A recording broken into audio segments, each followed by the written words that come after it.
Bagaimana niat puasa ganti yang betul? Saya akan membantu anda memahami puasa ganti Ramadan secara lengkap dan menyeluruh yang merangkumi. Yang pertama, niat puasa ganti dipermudahkan dengan rumi. Yang kedua, hukum menggabungkan puasa ganti dengan puasa 6. Yang ketiga, perkara penting yang berkaitan dengan membayar fidyah.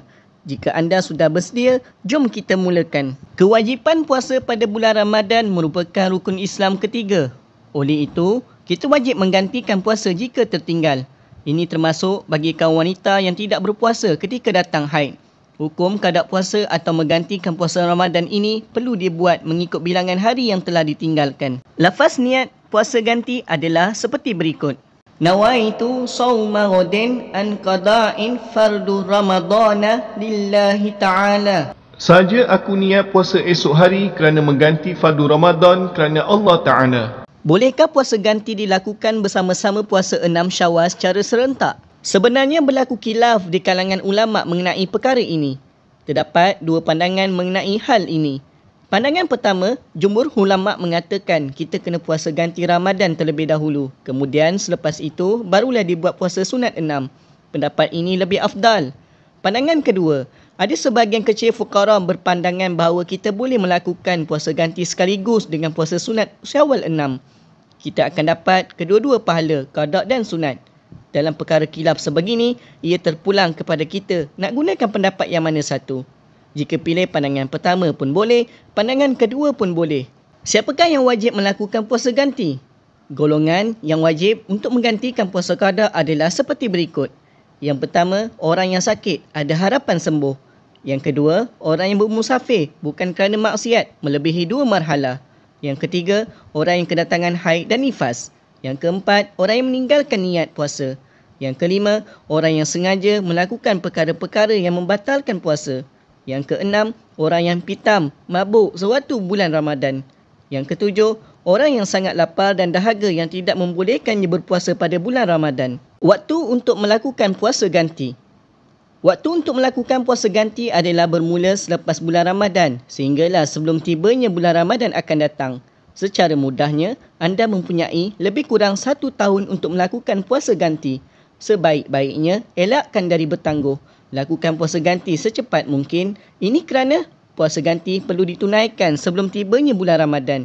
Jika tidak, anda perlu puasa ganti dan membayar fidyah. Hari yang diharamkan berpuasa. Sepanjang setahun itu, dibolehkan untuk berpuasa ganti bila-bila masa sahaja, kecuali pada hari yang diharamkan berpuasa. Antara hari yang diharamkan berpuasa adalah Hari Raya Aidilfitri, iaitu 1 Syawal. Hari Raya Aidiladha, iaitu 10 Zulhijjah. Hari Tasyrik, iaitu pada 11, 12 dan 13 Zulhijjah. Bagaimana jika bersetubuh di bulan Ramadan? Orang yang bersetubuh pada siang hari bulan Ramadan, maka kedua-dua suami isteri tersebut perlu melakukan puasa ganti, mengqada puasa berkenaan. Dan suami juga wajib membayar kafarah denda seperti berikut. Membedakan seorang hamba mukmin, lelaki atau perempuan. Sekiranya tidak mampu, berpuasa selama 2 bulan berturut-turut tanpa terputus. Kalau tidak terdaya, memberi makan kepada 60 fakir miskin. Bagaimanapun, jika persetubuhan itu dilakukan kerana terlupa, jahil tentang haramnya atau dipaksa ke atasnya, tidaklah wajib kifarah. Fidyah puasa untuk mereka yang tidak mampu mengganti puasa. Terdapat keringanan bagi mereka yang tidak mampu untuk berpuasa ganti. Bagi mereka yang tidak berdaya seperti orang tua atau sakit kronik, mereka dibenarkan untuk membayar fidyah.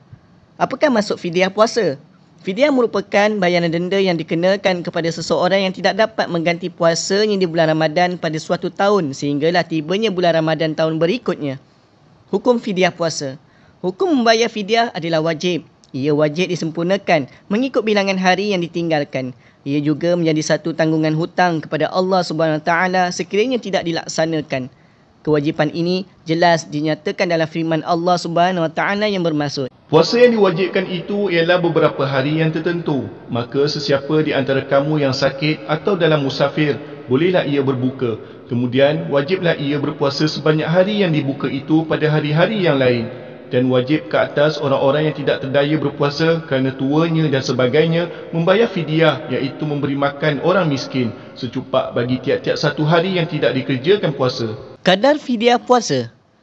Fidyah dikira berdasarkan kadar harga beras makanan asasi penduduk semasa iaitu sebanyak secupak. Kadar tersebut berubah mengikut harga yang ditetapkan di suatu tempat. Beras tersebut hendaklah diberi makan kepada fakir dan miskin. Bolehkah fidyah dibayarkan dalam bentuk wang? Terdapat dua pandangan ulama berkaitan hal ini. Yang pertama, fidyah ini boleh dibayar dalam bentuk bahan makanan itu sendiri yakni beras menurut pendapat Imam Syafi'i.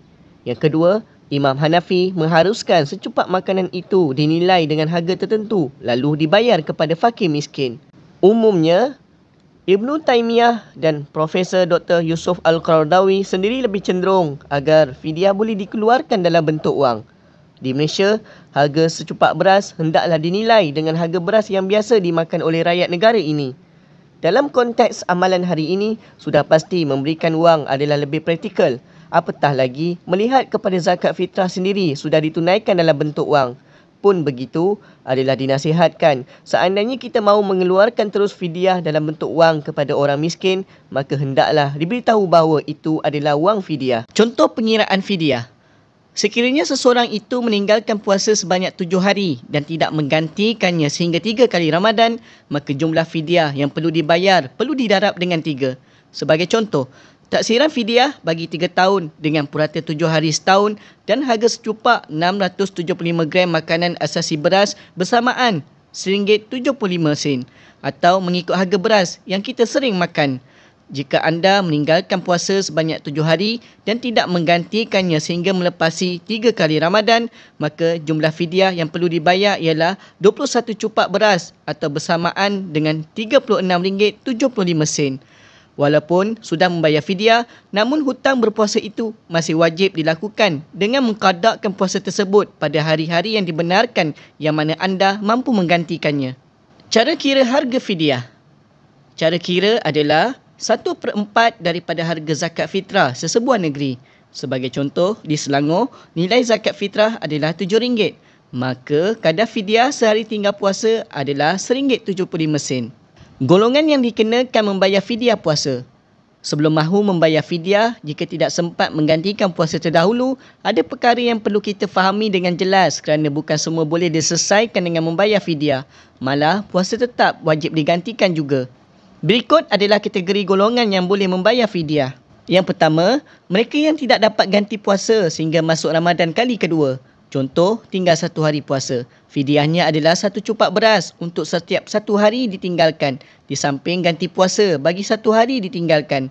Kalau tidak diganti, sehingga tiba 2 Ramadan, maka dikenakan 2 cupak. Tetapi puasa tetap juga digantikan 1 hari. Tiada tambahan. Yang kedua, orang sakit yang tidak ada harapan sembuh. Yang ketiga, orang yang terlalu tua dan tidak terdaya untuk berpuasa. Yang keempat, fidyah orang yang meninggal dunia. Orang yang ada ganti puasa tetapi meninggal dunia sebelum sempat berbuat demikian, maka fidyah tersebut perlu dibuat oleh keluarga si mati atau diambil daripada harta pusakanya. Yang kelima, perempuan yang mengandung dan menyusukan anak. Perempuan yang mengandung dan perempuan yang menyusukan anaknya perlu ganti puasa dan membayar fidyah secupak beras bagi setiap hari yang ditinggalkan sekiranya dia meninggalkan puasa kerana bimbangkan anaknya.